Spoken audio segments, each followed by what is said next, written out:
వందనాలండి. ఎలా ఉన్నారు? బాగున్నారా? ఈ దినాన దేవుని యొక్క వాక్య ప్రకారం మనం చూసుకున్నట్లయితే దేవుడు తన పరిశుద్ధ లేఖనం ద్వారా చదివిస్తున్నాడు అనమాట అండి.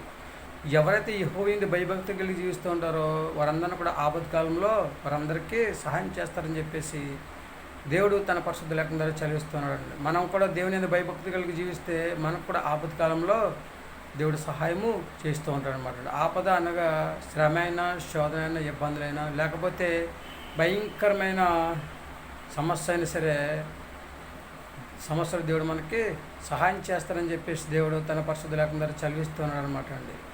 కాబట్టి మనకి ఆపద సంభవించక ముందే యెహోవాయందు భయభక్తి కలిగి మనం జీవించినట్లయితే దేవుడు మనల్ని ఎంతగానో దీవిస్తూ ఉంటాడు, ఆశీర్వదిస్తూ ఉంటాడు, అభివృద్ధి చేస్తూ ఉంటాడు అనమాట అండి. కాబట్టి దేవుడు మనతో మాట్లాడుతున్నాడు కనుక 2 రోజుల గ్రంథంలో 4వ అధ్యాయంలో చూసుకున్నట్లయితే ఒక స్త్రీ కనపడుతూ ఉంటుంది. ఆవిడ ఎవరంటే సునేమి కొన్ని రోజులు అనమాట అండి. ఆవిడ తన భర్త చనిపోయాడండి, అప్పులు చేసి చనిపోయాడని చెప్పేసి తన 2 పిల్లలను కూడా ఆ అప్పుల వాళ్ళు తీసుకెళ్ళిపోవడానికి రెడీ అయిపోయారు అనమాట అండి. అప్పుడు వెంటనే మరి ప్రవక్త గారైన ఎలీషా గారి దగ్గరికి వచ్చి చక్కగా ఆమె మొరపెట్టుకుందనమాట అండి. అయ్యా, నా భర్త అప్పులు చేసి చనిపోయాడు, నా పిల్లల్ని అప్పుల వాళ్ళు తీసుకెళ్ళిపోవడానికి సిద్ధంగా ఉన్నారు కనుక నాకు సహాయం చేయమని చెప్పేసి ఆవిడ ఎలీషా గారిని వేడుకున్నప్పుడు చక్కగా ఎలీషా గారు ఏం చేశారంటే చక్కగా ఎవరి దగ్గరైనా సరే ఊర్లోకి వెళ్ళి ఖాళీగా ఉండే పాత్రలనే తీసుకురండి అని చెప్పేసి చెప్పారండి. వెంటనే వాళ్ళు ఖాళీగా ఉన్న పాత్రలన్నీ కూడా తీసుకురావడం జరుగుతుంది అనమాట అండి. ఎప్పుడైతే తీసుకొచ్చారో ఎలీషా గారు మోకరించి ప్రార్థన చేసి చక్కగా పాత్రల నిండా నూనె నింపినట్లుగా మనము చూస్తూ ఉన్నాం అనమాట అండి. ఇంకా ఉన్నాయంటే ఇంకా ఏమీ లేవని చెప్పినప్పుడు ఆ దార ఆగిపోయినట్లుగా మనం చూస్తూ ఉన్నాం. ఈ నూనె అమ్ముకుని మీ అప్పులను తీర్చుకోమని చెప్పేసి అక్కడ ఎలీషా గారు సహాయం చేసినట్లుగా మనం చూస్తున్నాం. దేవుడు ఆయనలో ఉండి ఆ విధంగా ఆపద సంభవించినప్పుడు ఆమెకి చక్కగా తన కుమారులు ఎక్కడికి పోకుండా ఆ నూనె అమ్ముకుని మీ అప్పులను తీర్చుకుని మిగిలిన దాంట్లో హాయిగా బ్రతకమని చెప్పేసి దేవుడు తన పరిశుద్ధ లేఖనం ద్వారా చదివిస్తున్నాడు అనమాట అండి. ఎన్ని తలసినా ఏది అడిగినా జరిగేది దేవుని చిత్తం అనమాట అండి.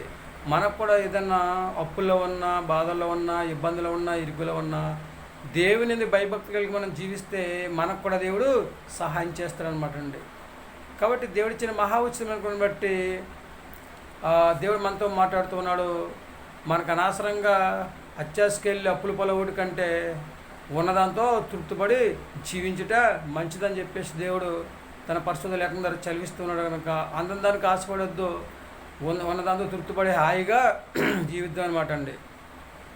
అక్కడ జరిగింది ఏంటంటే తన భర్త గారు అప్పులు చేయడం వల్ల తన పిల్లల్ని తీసుకెళ్ళిపోతున్నాడని చెప్పేసి దేవుడు అక్కడ సహాయం చేశాడు. అదే మనకు కూడా ఏదైనా ఆపద వచ్చినప్పుడు మనకు కూడా దేవుడు సహాయం చేస్తూ ఉంటాడు అనమాట. ఏ విధంగా సహాయం కావాలో దేవుని అడిగితే ఆ విధంగా సహాయము చేస్తూ ఉంటాడు అనమాట అండి. మరి ఏమైనా ఆలోచన చేసుకుంటున్నారు? జీవిద్దామా యెహోవాయందు భయభక్తి కలిగి పొందుకుందామా ఆయన సహాయాన్ని ఆపదకాలంలో?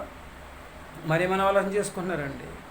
చక్కగా దేవుని సహాయం కోసం మనం ఎదురు చూడాలి అంటే దేవుని భయభక్తులు కలిగి జీవించాలి కనుక మనం దేవుని భయభక్తి కలిగి జీవించి అందరూ కూడా దేవుని భయభక్తి కలిగి జీవించి ఆపద సంభవించినప్పుడు దేవుడి దగ్గర సహాయం పొందుకునే యోగ్యత ప్రతి ఒక్కరికి కూడా సంపాదించుకోవాలని చెప్పేసి అందరి కోసం మనం ప్రార్థన చేద్దాం. మన కోసం మనం ప్రార్థన చేసుకుందాం. కళ్ళు మూసుకొని మహాపరిశుద్ధుని పరలోకపు తండ్రి, నీ ఘనమైన పదాలు ఎక్కలని స్తుతిస్తోత్రం ప్రభా. బిడ్డలందరూ కూడా దీవించండి, ఆశీర్వదించండి ప్రభా. ఎవరైతే నీ అందు భయభక్తి కలిగి జీవిస్తూ ఉంటారో తండ్రి వారికి ఆపద వచ్చినప్పుడు తండ్రి సహాయం చేస్తానని చదివించింది దేవుడు తండ్రి. సర్వశక్తి గల దేవుడు తండ్రి, మాకు ఎవరున్నారు ప్రభా? మీరే కదా తోడు, నీడో సహకార ఉపకారి ప్రభా తండ్రి. దిక్కు లేని వరకు మీరే దిక్కు, తోడు లేని వరకు నీవే తోడు, నీడ లేని వరకు నీవే నీడ, ఆదరణ లేని వరకు నీవే ఆదరణ, పోషించే పోషకుడు, రక్షించే రక్షకుడు, నడిపించే నాయకుడు తండ్రి. నీకు వందనాలు తండ్రి. సర్వశక్తి గల దేవుడు తండ్రి, మమ్మల్ని అందరినీ కూడా దీవించండి, ఆశీర్వదించండి, నీ కృప చేత బలపరచండి తండ్రి ప్రభా. ప్రతి ఒక్కరిని నీ భయభక్తి కలిగి జీవించే యోగ్యతను దయచేయని ప్రార్థిస్తున్నాం ప్రభు. నీకు వందనాలు. ప్రతి బిడ్డను పేరుని దీవించండి. ఉద్యోగం చేస్తున్న వారిని, వ్యాపారం చేస్తున్న వారిని తండ్రి, సంతానం లేని బిడ్డలకు సంతానం దయచేయండి. అలాగే తండ్రి స్తోత్రంలో తండ్రి తండ్రి అలాగే వ్యాపారం చేస్తున్న వారిని తండ్రి అలాగే చేతి పనులు చేస్తున్న వారు తండ్రి, వాహనం నడిపేవారు ఇంకా తండ్రి అనేక మంది తండ్రి ప్రభావ, ఏ పనులు అయితే చేస్తున్న వారు అందరూ ప్రభావ నీ అందు భయభక్తి కలిగి తండ్రి వారి పనులు వాళ్ళు చేసుకుంటూ తండ్రి ప్రభావ నీ నామలో ప్రార్థన చేసుకుని తండ్రి ప్రభావ నీ సంయోచితమైన సహాయం కోసం తండ్రి ప్రభావ ఎదురు చూసే యోగ్యత ప్రభావ ప్రతి బిడ్డకైనా దయచేయని ప్రార్థిస్తున్నాం ప్రభు. నీకు వందనాలు. పరిశుద్ధ గ్రంథంలో అనేక మందికి తండ్రి ఆపత్కాలంలో సహాయం చేసిన దేవుడు తండ్రి, మాకు కూడా తండ్రి ఆపత్కాలంలో తండ్రి సహాయం చేయమని ప్రార్థిస్తున్నాం ప్రభు. నీకు వందనాలు.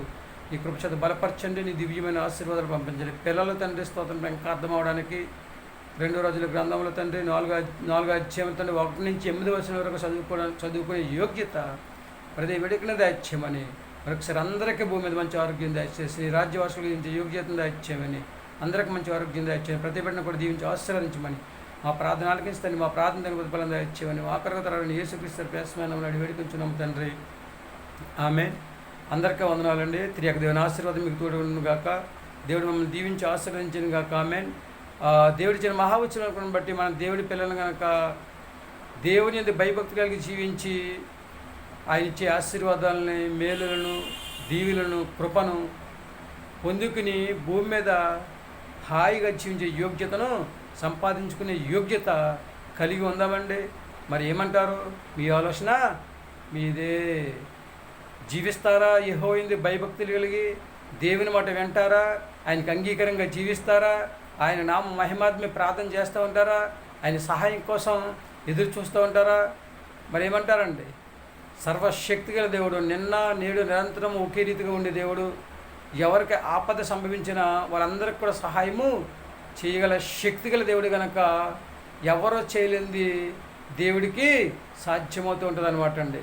కనుక అందరూ కూడా దేవుని భయభక్తి కలిగి జీవిద్దాం, ఆయన త్రోవలో నడుద్దాం, ఆయన మార్గాన్ని ఎంచుకుందాం, ఆయన వాక్యాన్ని విందాం, విన్న వాక్యం హృదయమైన పలక మీద రాసుకుందాం, పదే పదే నెవరు వేసుకుందాం.